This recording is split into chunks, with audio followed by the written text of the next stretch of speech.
Welcome back, tribe. Have another video here. This is breakdancing dad. If you guys remember, his daughter, spoiled little brat, pretty much, tried to make him look like the bad guy. He came back with receipts and he went to jail. So let's see what happened, because apparently it gets crazy. Okay, get ready for a pretty amazing story that includes this judge, Judge Leslie Alden, putting me in jail for contempt of court as part of my divorce case, and she gave me a 1-year sentence. Now, the instant I stepped into the courtroom and saw her, I knew I was dead in the water. No. So we'll get back to this. Okay, time to get a glass of wine or your favorite beverage. Sit back, relax, get ready for an amazing story. As some of you know who have been following this, my 24-year-old daughter, Maddie, has come out with another video telling the world that I abandoned the family. Can you kind of explain a little bit of the controversy? Of course. Okay, so for anybody... You kidding me? Bro. Can you kind of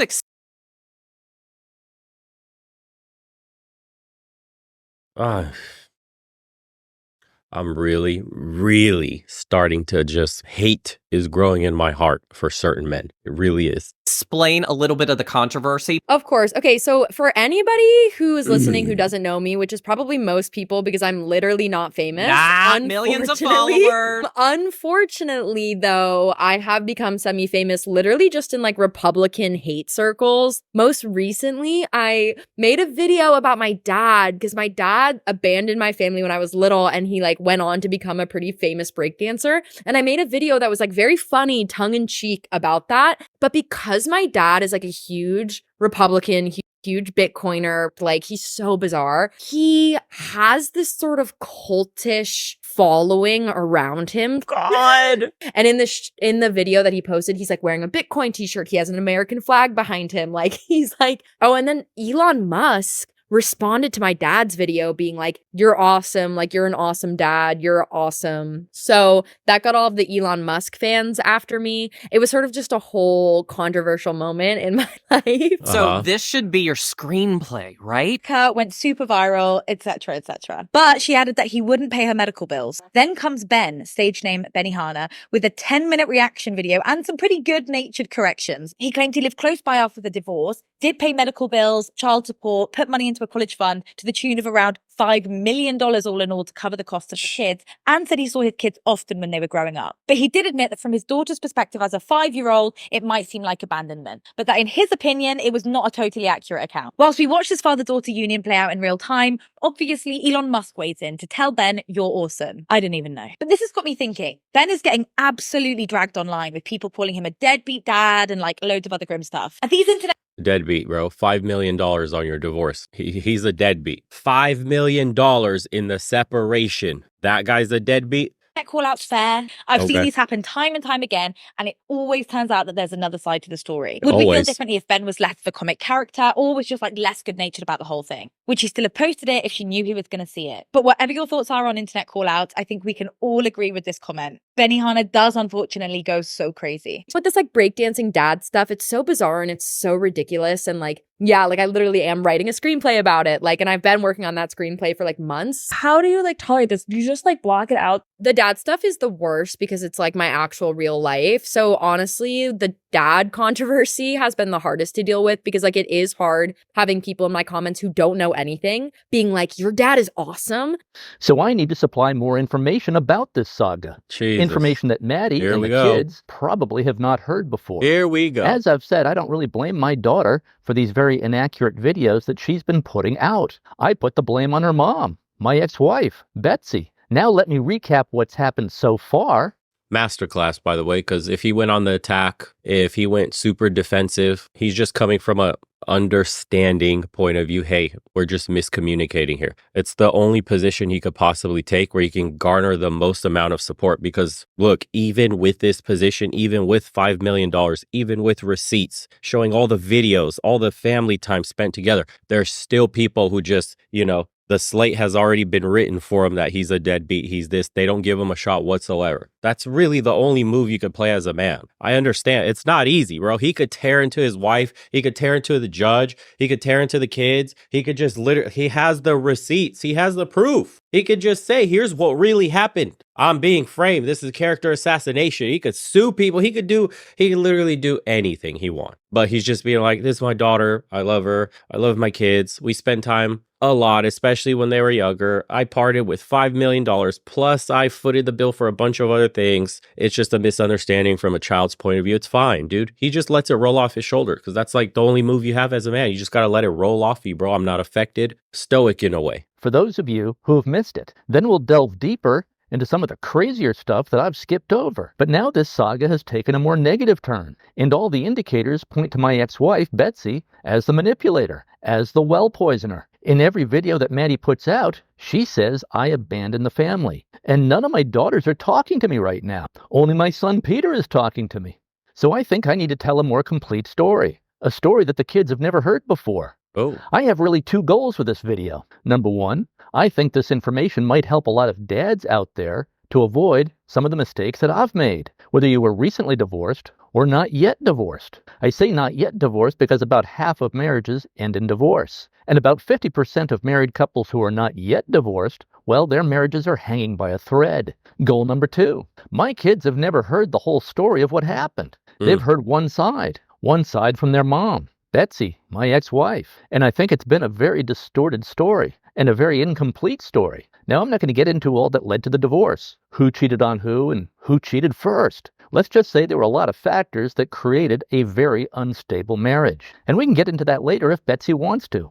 But I'm just going to talk here about what happened after the separation in 2004 and the divorce in 2005, because I made every mistake possible. I basically did not protect myself legally at all. First off, I gave Betsy 97% of the family assets and left myself with 3%, which actually left me with zero because the 3% I had was quickly consumed by the lawyers. I did this because I knew I had a business and I could build back up. And of course, I wanted the kids to feel secure, to let them know that they would have nothing to worry about financially. Deadbeat. And money is just not something I've ever been very concerned about. I knew I could always make money. At any rate, after I posted my first video in response to Maddie's video, Betsy wrote me a long text message full of invective, asking why I was using exaggerated numbers in terms of what I paid for alimony, child support, college costs, and the other costs over the years. Then I had this text conversation with my oldest daughter, Tori. I said, "Hey, Tori, give me a call when you get a chance." Tori answered,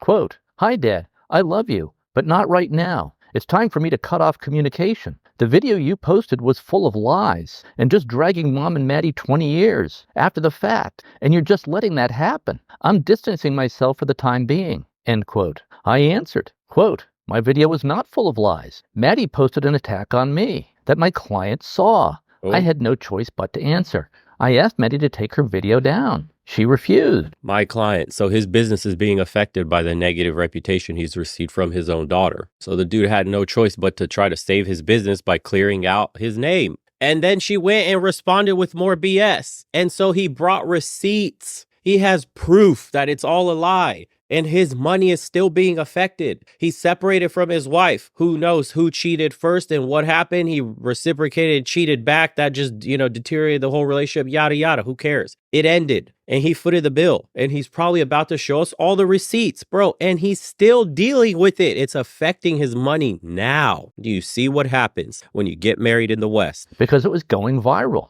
I was trending on TikTok. I asked her to post my video on her feed, which is an accurate video. She liked my video, thought it was funny, but declined. So I posted it on my feed because everyone had seen Maddie's video. So I had to answer. I answered in the nicest, low-key way possible. But then I started thinking, what are all these supposed lies that Tori is talking about? Tori is a good person. She must think there are lies in my video. And Maddie has put up at least 4 videos now where she continues to say that I abandoned the family, which I believe that I've proven is not true at all. And the problem is my kids have no clue what the real story is. Now, what some people in the comments are saying is, why put all this on video for public viewing? Well, because the girls are not talking to me right now. And the only way to deliver information to them is to put it up on video. Now, perhaps the so-called lie that Tori is referring to and that Betsy is referring to is the approximately $2 million lump sum that Betsy received at the end of the marriage, at the start of the divorce, and the $5 million total that she and the kids received in the ensuing years. until each of the kids reached age 22.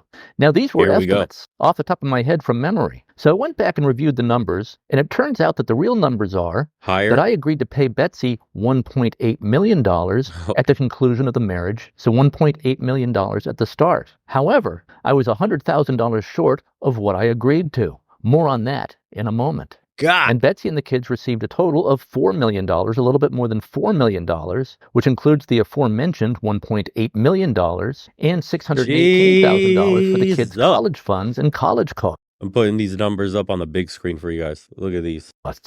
Below, I link to a PDF of the accounting. This accounting comes directly from a 2016 court case, one of many court battles I was in with Betsy. And anyone is free to dispute this accounting, but I think it's pretty accurate. So Betsy and the kids received a little bit more than $4 million, not the $5 million that I had estimated from memory in the first video. So that's my error. Now, of course, the counter to this is the money is good and all, but it doesn't make up for not having a full-time dad in the home. But remember, I live just down the street from the kids in LaGrange, a bit more than a mile away. Then in 2011, we bought a house in Willowbrook, Illinois, which is an 8-minute drive away. Then in 2012, Betsy got remarried and moved about 1 hour north to a North Shore suburb. Wow. The kids were older by this point. Peter was in college. Tori was a senior in high school. Maddie was also in high school. Olivia was in middle school. I would make the 1 hour trip north at least once a week to see the kids, to see whoever wanted to hang out. Often that was just me and Peter hanging out. The girls typically wanted to hang with their friends. Teenage girls generally don't want to hang with their parents. They want to hang with their friends. But sometimes they would come out with me and Pete, and there really seemed to be no problem. Yes, there was 1 year when Tori would not come out and would not talk to me. That lasted a year. Then one day, Tori did come out. I said, "Great, you came out to lunch today, Tori. You haven't talked to me for a year. Has something changed?" She said, "No, 1 year of not talking to you is enough. Now I'm here." So I thought, cool, I've turned the corner with Tori. And it seems to have been 1,000% great with Tori ever since, for like the last 12 years or so. But here's the issue. Apparently they really do think that I abandoned the family. They think this because it took me more than 2 years to move to LaGrange, Illinois, where I could be just down the street. That's true. Maddie is right about that in a way. So let me go over the reasons why. And this is where the story really gets insane. Okay, so Betsy and I got separated in 2004, then divorced in 2005. Also, we were living in Virginia at that time, just outside of Washington, D.C. As part of the divorce agreement, I agreed to allow Betsy and the kids to move to the Chicago area. My plan was to follow Betsy and the kids there. This made quite a bit of sense because Betsy's family were there, and that's where Betsy is from. And I can work from anywhere. I'm a writer and a creative type. I create advertisements for a living. I can do that anywhere. So my plan was just to follow the kids from Virginia to Illinois. But I also agreed to just give Betsy essentially all the marital assets. I left the marriage with $0. Well, 3%. That became zero after paying all the lawyers. Now, of course, I agreed to all of this. And I told you, I made literally every mistake in a divorce that a guy can possibly make. I thought giving Betsy $1.8 million at the get-go and leaving myself with nothing would buy peace. Wow, was I wrong? And everyone told me I was absolutely insane to agree to this. But I wanted Betsy to be a stay-at-home mom, as she had been. Wow. We agreed that that would be best for the kids. I wanted the kids to have a mom at home when they came home from school. So I didn't want Betsy to have to work while the kids were still young. And I wasn't worried about money. I was confident I could always make back the money. I grew up in Vermont and had kind of a hippie mindset. Money's never been my focus. I just do what I do and enough money just seems to roll in. What I did not count on was Betsy moving from Virginia to Illinois with the kids almost immediately. I couldn't move to Illinois immediately. She sold our house instantly, packed up the kids and left Virginia for Illinois. Basically instantly. Yikes. I also did not predict that Betsy would issue subpoenas to all my clients to find out if I might be hiding money and assets from her. In other words, even though I agreed to give her everything, she didn't believe it. She thought there was more money to be found. Money I was stashing away somewhere. Of course. Or some hidden sources of income that she didn't know about. So she subpoenaed all of my clients. Her lawyers wanted to depose my clients. This caused me to lose most of my business. No client wants to be involved in a divorce legal proceeding or get deposed. So my clients ran for the tall. Wow. What a POS. She was searching for every penny under every nook and cranny she possibly could, to the point that they were trying to subpoena every client he had in his business. I could just imagine being a customer. I own my own small business. I could imagine if I just hired a local contractor to come fix something, and then I get served with papers because they want to verify in court that this dude isn't hiding any money from his wife. I'm going to go with somebody else right away. If I'm getting a consultation from somebody and I have to appear in court because they need to verify, or I have to testify to something, or just be inconvenienced in the slightest matter whatsoever, I'm out. She literally tried to destroy his business. That's a roundabout way of destroying this man's ability to make money. Burn that one in your head. Grass fast. And by the way, she's doing this again. In the wake of this Maddie video flap, she's been phoning my clients again in hopes of torpedoing my current business, just like she was able to do in 2004 and 2005. So Betsy moved instantly from Virginia to Illinois during the separation, before the divorce was even completed. And I would make the trip to Illinois about once a month or every 6 weeks to see the kids. And the plan was to do this. While you're listening to how this guy's bouncing back, handling his nightmare divorce, just think about the woman on the other side. Just think about you getting married in the West. Just think about your experience with the courts potentially in the future. Just think about the character assassination you may go through. Think about one day those young seeds that you're growing up and developing to have a legacy in this world, and all those happy memories of grabbing lunch, the core memories of their first experiences, whatever. Imagine those being corrupted by a vindictive, bitter woman who probably cheated on you, especially according to him, got 4 million, out of the divorce, and then tried to ruin his business multiple times. That's what you have to look forward to. Imagine all that work you put in to get married in the West, to have your own blood, your own children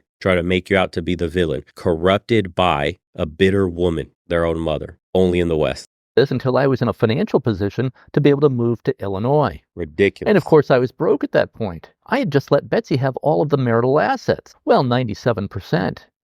Now, remember that $1.8 million that she was due at the conclusion of the marriage in 2005? Well, I was $100,000 short. I'd agreed to give her an additional $100,000 on top of all of our marital assets. Well, I wasn't able to pay it because, remember, she had destroyed my business with all of her subpoenas. So she and her attorneys filed what is called a show cause petition with the court. A show cause petition. What is a show cause petition? Well, this means I must prove that I am not in contempt of court. And if I am in contempt of court, meaning if I don't pay the $100,000, I could go to jail for contempt of court. So I walked into court for this show cause hearing. I had no legal representation at that point because I was out of money and couldn't pay lawyers anymore because Betsy had torpedoed my business with her subpoenas to all of my clients. This judge was a woman by the name of Judge Leslie Alden.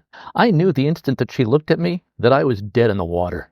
Anybody looking at her instantly knows that. Look, this is the face of misandry right here. You could tell. He just loves, dude, gets off on ripping men in court with bias. Wow. She had my tax returns and bank statements. It looked to her like I was making quite a bit of money. But that was before my clients went away due to all of Betsy's subpoenas that were arriving at their offices from Betsy's legal team. Judge Alden bellowed at me, "When will you pay Mrs. Hart the $100,000 you owe her, Mr. Hart?" she said from the bench. She sounded exactly like Judge Judy on TV.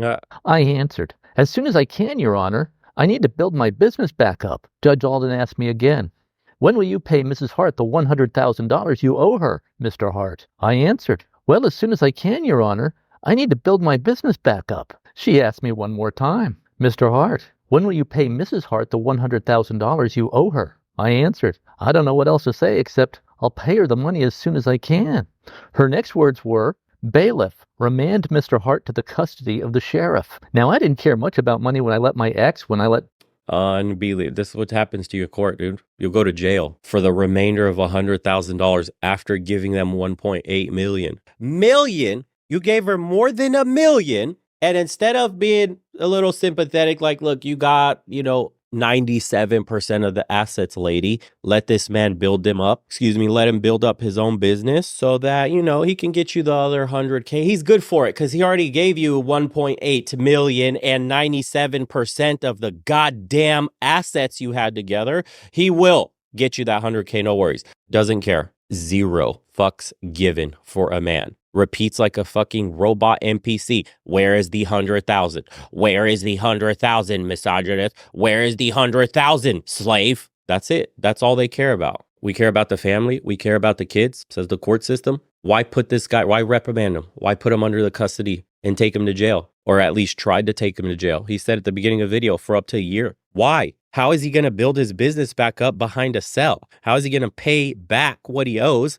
in a cell? How are the kids going to grow up with a father at least sharing 50-50 custody when he's in a cell? Cool, bro. Betsy have all her stuff, but I sure could have used $100,000 right then. Lesson. It's easy to sing Kumbaya, give peace a chance, and to say you don't care about money until you actually need money to stay out of jail. The next thing you know, I was sitting in a large holding cell in the Fairfax County, Virginia jail with a large crowd of inmates waiting to be processed, to include MS-13 gang members and members of the notorious R Street gang in Washington, D.C. I was still dressed in my business suit when I entered the holding cell. This large holding cell contained about 40 other inmates. The jail door clanked behind me. An enormous 300-pound black guy called Big Daddy said to me, "Hey, what are you in here for with that nice suit, red tie, and shiny shoes? Some kind of computer fraud, bank fraud or something?" I said, "Nah, I came up short on money I owe to my ex-wife." And I launched off into my story about what had just happened in court.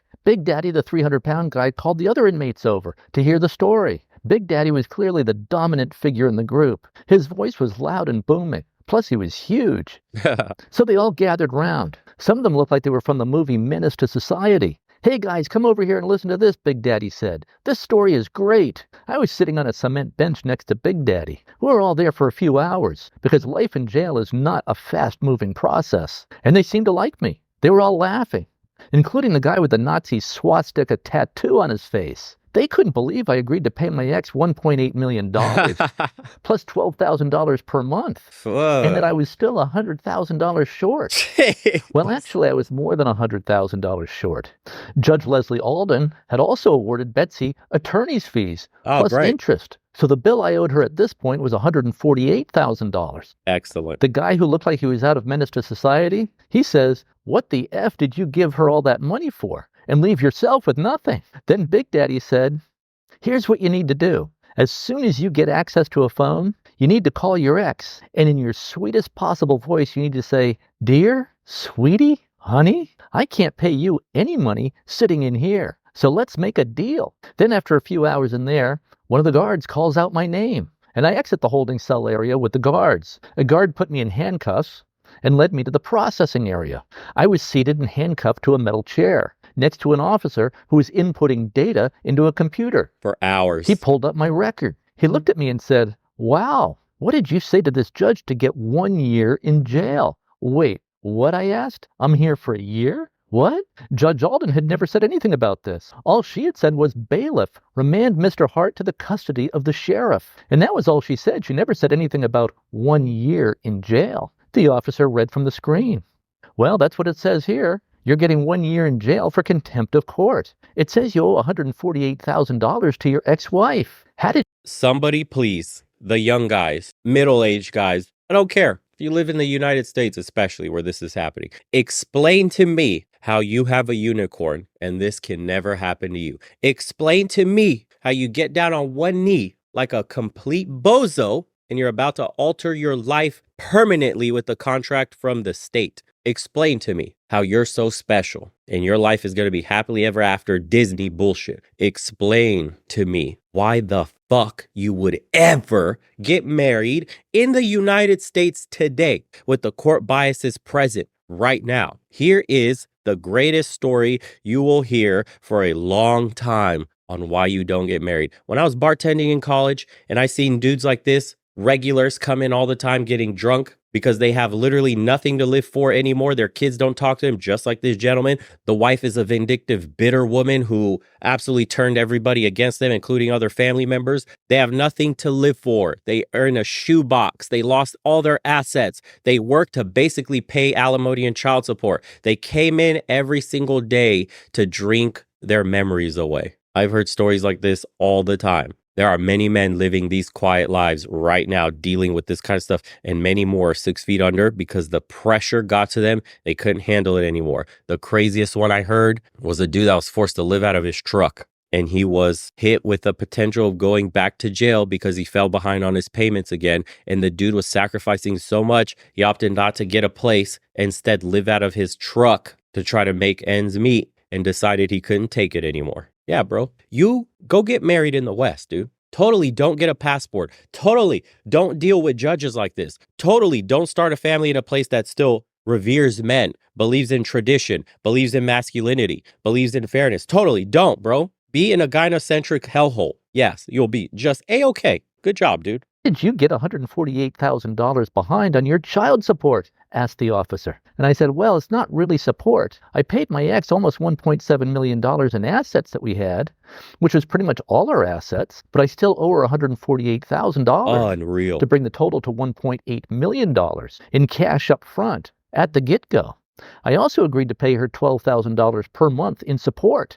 So all in all, I'm $148,000 short in terms of immediate cash due. The officer looks at me. Why the hell did you agree to all that? He said. Who is the judge in this case? Asked the officer. I answered, Judge Leslie Alden. Oh, that explains it, says the cop. Yep, that judge, she really hates men. After the officer finished inputting my info and giving me an inmate number, I was taken in cuffs to an area and given an orange jumpsuit. I changed into that. The cops then took my business clothing, my watch, my phone, my wallet, and everything I had and put it all in a plastic bag for safekeeping, to be returned whenever I got out. I was then changed to 12 other inmates, and we were led to our cell block. My cellmate was a Cherokee Indian who said he had been convicted of 47 felonies, most recently attempted murder. But we got along fine. So it really looked like Judge Leslie Alden wanted to send me a message. This was no white-collar work release type program for nonviolent offenders. She put me in the worst hole in Fairfax County, apparently for a year, and it was actually underground. There were no windows. There are about 1,800 inmates in the Fairfax County Jail. Evidently, the reason Judge Leslie Alden sentenced me only to 1 year there is that's the maximum amount of time that you can spend in county jail. Any longer, and they have to move you to a state prison facility. So I was there for the max. Wow. And the way our cell block was set up is there was a common area that's linked to 6 cells where we slept. We were locked out of our sleeping cells all day, so we were all in the common area. So the 12 inmates in our cell block were all in the same small, all-cement common area all day. And we spent all day just shooting the bull. That's all there is to do in jail. There was one toilet and a shower out in the open in plain view of everyone, and you get used to it after a while. And I got along fine with everyone, even though most were there on serious violent felonies. Murder. And we spent a lot of time talking about how to get me out of there. In fact, that was the main topic of conversation. We concluded that what I needed to do was write a letter to the judge and offer a payment plan. We talked about how much I would offer. I thought maybe $2,000 a month. They all thought that was way too much.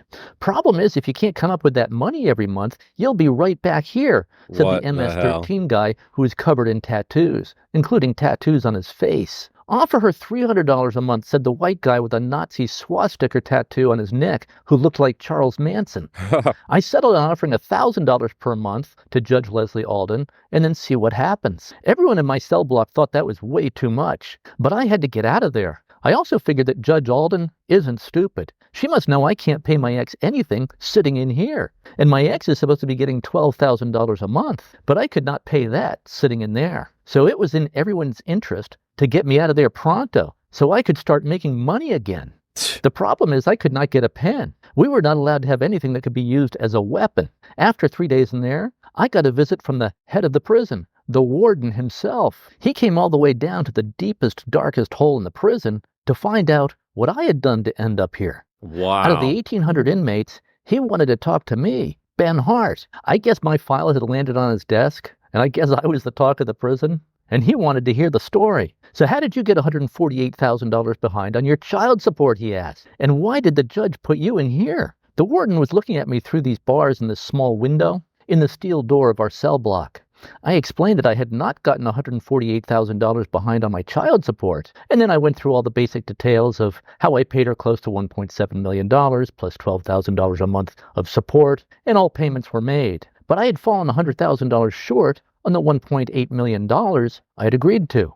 Then the judge tacked on another $48,000 for Betsy's attorney's fees and for interest. So I just wasn't able to come up with that final $100,000 plus $48,000. Who was the judge, the warden asked. Judge Leslie Alden, I answered. That explains it, said the warden. She's a real man-hater. Looks like you really pissed her off. Sheesh. He paused. He looked at his file of papers on me. Then he said, even though you've been sentenced here, I'm moving you to work release. Trouble is, we don't have any jobs for you that will help you pay off this $148,000 debt. The jobs we have pay $7 an hour. People who are here because they are behind on their child support pay their child support that way. But this is not going to help you get out of your situation. But let me see what I can do about this. I can't have you down here.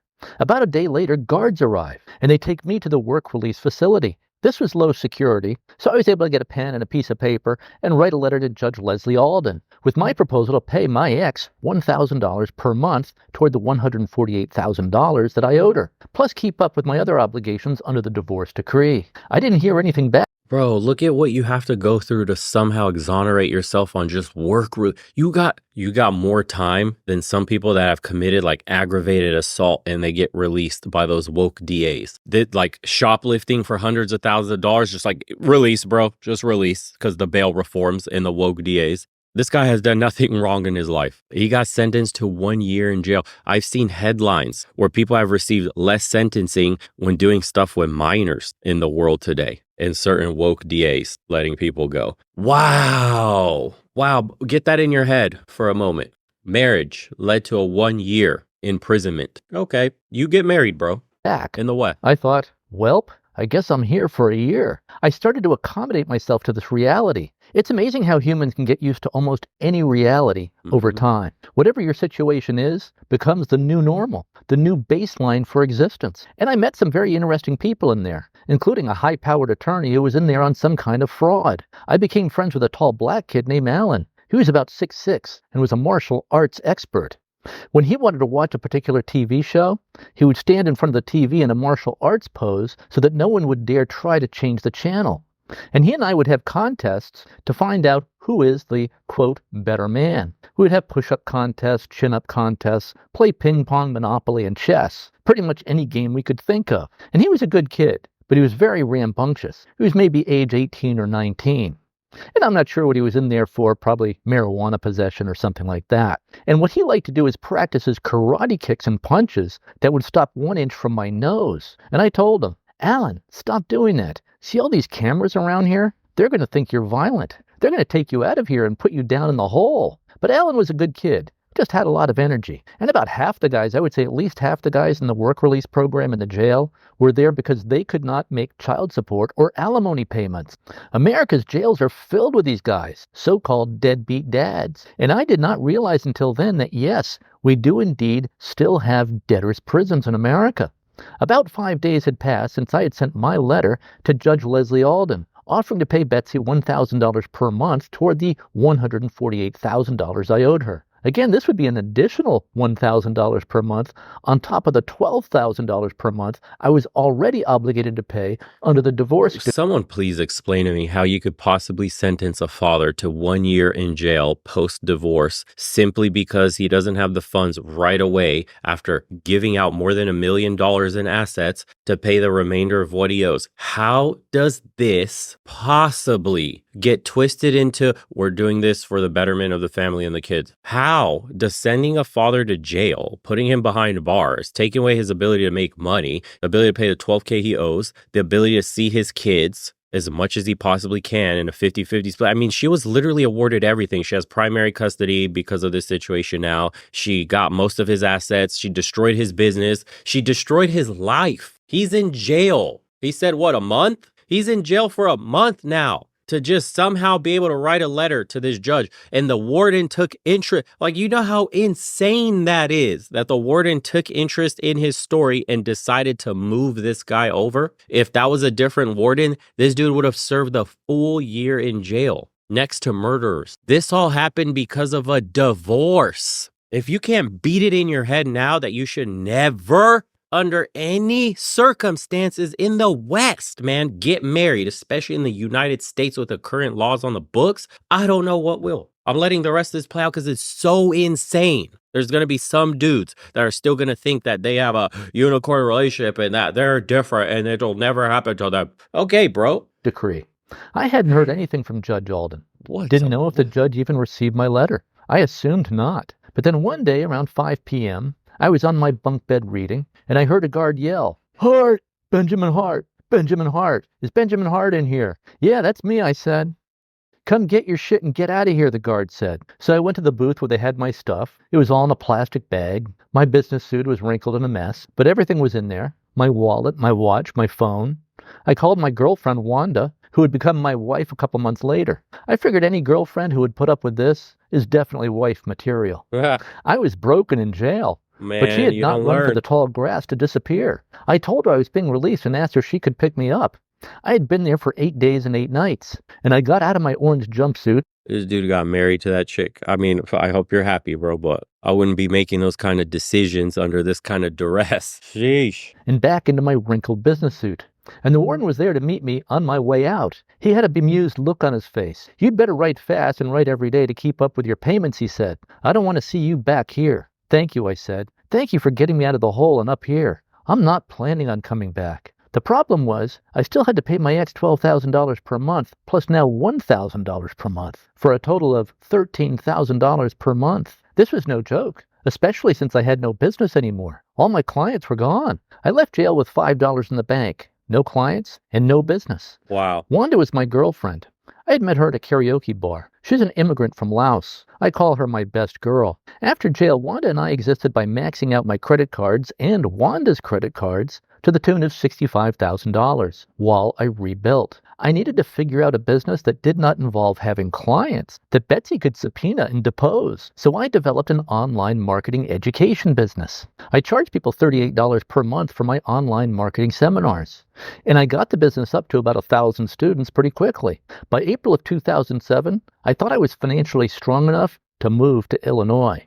Oh, and that $1,000 per month extra, additional, that I was supposed to pay toward my $148,000 debt, well, that was temporary. To stay out of jail, I had to promise to Judge Alden that I would pay it all off in 24 months, or it would be back in the slammer for me. What the And by the hell? way, when I say I paid Betsy $12,000 per month, that's kind of shorthand. Here's where that number comes from, because Betsy is challenging this number. Well, here's what it was. $4,000 per month for alimony, $4,600 per month for child support until age 22 for each child, $800 per month for the college fund, $1,000 per month for life insurance, $400 per month toward Betsy's health insurance, $1,000 per month for health insurance for the kids, and there were about $1,000 in monthly costs for out-of-pocket medical expenses. Medical costs, by the way, included not just the usual things that we consider to be medical costs, things like broken leg or need some stitches, have a fever, things like that. These out-of-pocket medical costs also included counseling and therapy sessions for the kids, eyeglasses, contact lenses, braces, and so forth. And these were not covered by insurance. Betsy also seemed to like to rack up extra unnecessary medical costs just to stick it to me, constantly taking the kids to doctors who were out of network, so weren't covered by insurance. And we actually had a lawsuit over this in 2016. Of course. So there was that aspect. So it was really more than Of course. $12,000 per month for support. So Wanda and I were able to move out there Of in course. April of 2007. We moved into the Homestead Inn in Lombard, Illinois, while we looked for a place to live in LaGrange near the kids. Betsy is warning me in emails and frantic text messages not to move there. She says I'll regret it if I do. Wow. Then one Saturday, I think it was the second Saturday we were there, I swing by the house to pick up the kids. We go to breakfast and putt-putt golf. After breakfast, Tori did not want to go to putt-putt golf. She wanted to be dropped off at home. So I dropped her off at home. It was then me, Pete, Maddie, and Olivia at putt-putt golf, and I bring them home to Betsy's house. When I arrive, Betsy is standing there.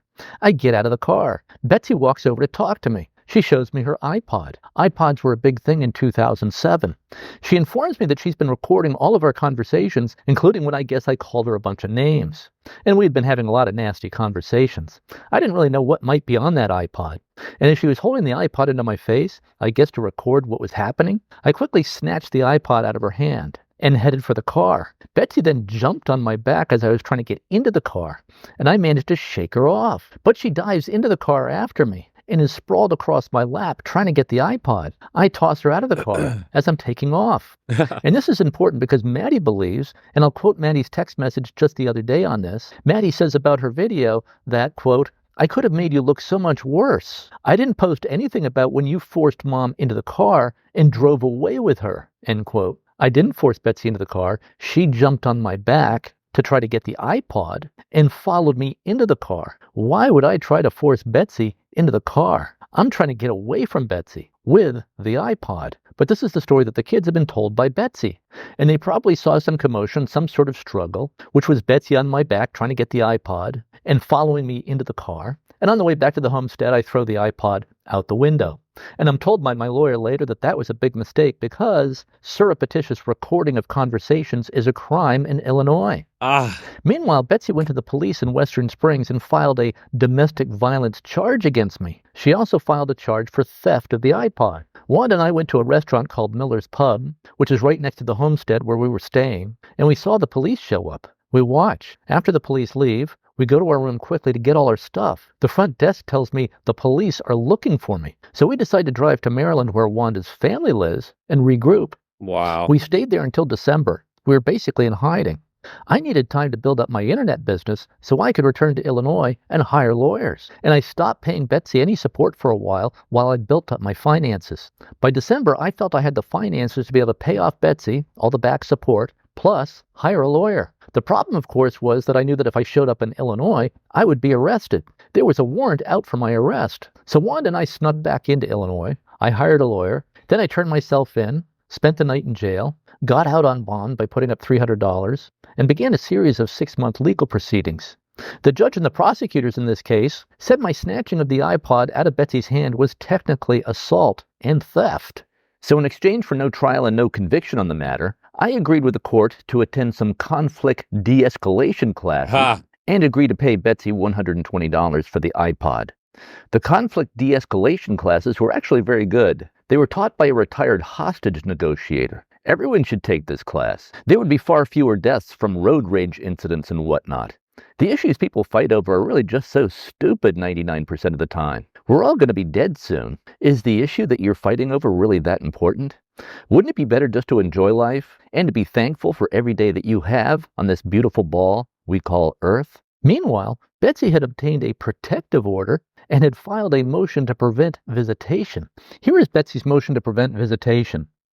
It's actually titled Motion to Strike Petitioner's Petition for Visitation and Motion for Sanctions. This all cost me another $30,000 or so to overcome. Excellent. Betsy's goal here was for me not to be able to see the kids at all. Great. Ever. And the kids, of course, had no understanding that all this was going on. Totally. To them, it looked like I had abandoned them. Of course. And to them, it looked like some scuffle had occurred between me and Betsy on the street outside her house. Great. And Betsy, I guess, told them I was trying to drag Betsy into the car. I guess for the purpose of kidnapping her? What sense does that make? Typical. The kids, of course, had little or no clue about all these legal battles going on. How I was both fighting financially and in the courts for more than 2 years to reestablish my right as a dad to have a relationship with my kids. I had no idea that Betsy would take every Fighting for your right to reestablish your relationship with your kids as a dad. Burn that in there. You have to fight for your right as a father. What rights did the mother fight for? I'm just curious. Court bias, patriarchy, all this shit. Men have it easy. Talk to me. Talk to me. I'm waiting to hear. legal step imaginable to prevent me from moving to Illinois. Keep in mind that this all started on the back of fine, I just want you to have 97% of the assets, aka Mr. Deadbeat Dad said that, so she could be a stay-at-home mother and raise the kids. She didn't have to work. 1 year in jail, 2 years worth of court cases, fighting off extra $30,000 dealing with this shit, and poisoning your kids' minds by the wife. Cool, dude. And I ultimately overcame all of this. But it is easy to see why the girls think their dad abandoned the family. Wow. They had no idea all this was going on. And who knows what Betsy was telling them at home. The family law court in Chicago rejected Betsy's motion to prevent visitation. Also threw out her protective order. In December of 2007, Wanda and I moved into a rental property in LaGrange, a bit more than a mile down the street. I then saw the kids at least once a week, often more. I saw my son Peter throughout the week. I generally saw the girls once a week. And of course I was available anytime they wanted to hang out. And as I said, in 2011, Wanda and I bought a house in Willowbrook, Illinois, which is an 8-minute drive from the kids. It's a nice house, has a swimming pool, with a water slide, but hostilities from Betsy were still high. And then she got remarried in 2012, and she moved 1 hour north. And the kids were older by this point. Pete was in college, attending Columbia College in downtown Chicago. Tori was a senior in high school, I think. Maddie was also in high school. Olivia was in middle school at that point. And at least once a week, I would make the trip 1 hour north to see the kids. Well, whoever wanted to hang out. I would often swing by Columbia College in downtown Chicago to pick up Peter. We would then head up the North Shore to pick up the girls, or whichever girls wanted to hang out. The girls were teenagers by this point. They often didn't want to hang out with their dad. They preferred to hang out with their friends. But sometimes they did go to breakfast, lunch, dinner, and or to a movie that we were going to. Everyone was pretty much free to do what they wanted to do. Hang out with me and Pete. Or not. At any rate, as the years passed, I thought all the nastiness had pretty much dissipated. As I said, Betsy got remarried in 2012, married a cancer research doctor who founded and runs a cancer research institute that's affiliated with Northwestern University. They live in a $2.2 million house. Of course. She really has nothing to still be angry about. For years now, I thought we had pretty much gotten past all of this nastiness and bad feeling. Of course you did. Yes, 2005 through 2007 was rough, and really through 2008. But all that just seems so long ago to me now. And as I said, just last year, Betsy invited me into her house for a glass of wine while I waited for one of the girls to arrive. Betsy said there's no need for you to sit in the driveway, just come on in. And we had a pleasant conversation. Last year, Betsy and I were in Boulder, Colorado, for my youngest daughter Olivia's graduation from the University of Colorado. And we had a very good time. Hung out with Olivia. Joked about this and that. Joked about a woman who wanted us to pay $750 each to attend her daughter's graduation party. And I guess Betsy paid the woman $300 for the party. And I'm like, are you kidding? I paid $0. I just showed up. Who charges people to attend their daughter's graduation party? So Betsy and I were joking about that while sipping wine at this party. But honestly, everything seemed fine between us until Maddie launched her video barrage against me a few weeks. Of course, because the dust settles, she got what she wanted. On top of that, she had a man, and now she just completely moved on from everything. The story was dead in the water for her. Past is the past. Now it's not even an olive branch. It's simply you got crushed totally and completely, and she felt safe enough to just have you like, oh, here you go, little bug. You could reapproach now. Don't have to wait in the driveway. I've already gotten everything out of you. And then some. I took your soul. And my new man is now taking care of me. He's obviously better than you in every way in her head. And now she feels safe enough to like, I'm so above you. My station in life is so much better. I have everything I wanted. I got everything I wanted out of you. Sure, I'll invite, come get a wine. Yes, let's just go to our daughter's graduation until the story comes out with the daughter. All the old nastiness comes up. Man brings up receipts, and I bet you it goes south right away. You know why? Because they have to protect their reputation at all costs. It was all for face value. It was fake. She just put a mask on because she thought that was done with. The moment it got brought up again, she's in defensive mode. Now she's out to destroy again. Now it's all cold shoulder again. Now it's like restarting from worse than zero. You're back in the hole with her again. Great, bro. Which is really just out of the blue, out of nowhere. So I had to answer that. Just this past Christmas, we were all having a great time, laughing and joking at dinner. But now the girls apparently have rallied around Maddie. I don't see why anybody needs to take sides. Peter's staying out of it. He says he's not following it, doesn't even really know what's going on. Of course he knows what's going on, but he just wants to stay out of it. So that's basically where things are at the moment. I'm not sure why all this bad feeling is suddenly coming out now. There's really no need for all this negative energy. There never was a need for it. My hope is for everything to go back to the way it was this past Christmas, with everyone happy and getting along. And the way it has been for, well, since 2008 or so. It'll never go back. You've officially aired out the business of the family. You're engaging in what women specialize in, reputation destruction. It's over for you. As far as going back to any sense of normalcy you had in these past few years. Once your daughter made this video and once you responded, the line has been drawn. Your wife and your daughters now all stick together. The son's always going to have your side because he sees the bias, bro. He sees what you've been going through. And of course he wants to stay out of it and not piss off mom or the sister. So he's being as neutral as he possibly can. We already know this as men. We know what it is. Your wife has poisoned the well. And now she's going back in to dip them all in there again. to brainwash them again, to be on her side again, bro.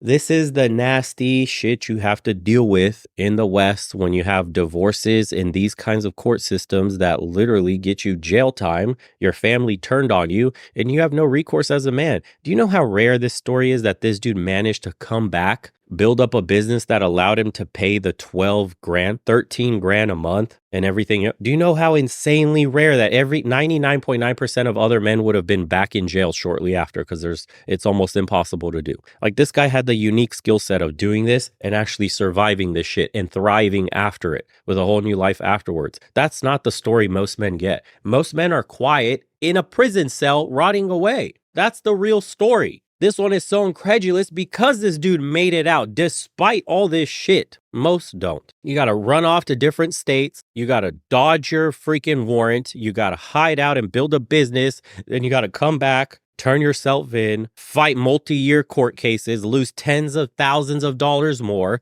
have your wife try to ruin your reputation again, your business again, because at the beginning of this video, she's already trying to subpoena his clients again, looking for more money. Already being married. Okay, dude. Sheesh. I mean, commendable for this man's mentality, dude. He's unbreakable. Like, no matter what happens to them, he comes out the other end winning. That's the only positive here that I could see, is that you're able to crawl out of anything as long as you have the right mindset. This guy, facing extreme odds, still found a way, still problem solved through all his issues, didn't break down, didn't turn to the bottle, didn't turn to drugs, didn't go homeless. You know what I mean? Didn't give up. And he found a way, one way or another, dude. He was going to succeed. Mentality is everything in this life. If there's anything you need to learn from this dude's video, besides the obvious of don't get married in the West, and here's how your divorce can literally ruin your life, is mentally in this world, you have to approach life like he does. You have to be cool, calm, collected. You have to be able to think through all your issues. Don't let emotions cloud your judgment. Always see things as they could be, not as they are. And just put one foot in front of the other, man. Day by day, step by step, brick by brick, you build that giant wall up of experience, of your business, of whatever insights you gain from life. That's the key. And it says his daughter simply wants to be a victim so bad. She's a trust fund baby. The ex is a POS. Daughter's following in her footsteps. Giving her everything was the greatest insult. She shouldn't have, she's still never gotten over you winning again. You're supposed to disappear and be the deadbeat she always told you were. You have refused to be silenced, and I applaud it. Judge needs to be removed, disbarred, and sentenced for abuse. His man's daughter absolutely refuses to take accountability. This guy has lived more and is a better storyteller than all the Hollywood Nepo baby writers combined, including his daughter. What an absolute shining of a man. Guy's a definition of resilience. Shame on the judge. I can't believe she's getting hate comments like, your dad is awesome. Something no Gen Z girl ever wants to hear. So ridiculous. Cherish your son. He's smart and he's clearly seeing through the fog and knows his mother's messed up. Yep. Indeed, man. Let this one be a warning for you guys. Whenever you get that urge to put a ring on a woman in the West, just replay this video. She's not yours. It's just your turn. Now leave the country and go to greener pastures where laws are more favorable and the women are much better. We'll see you guys on the next one.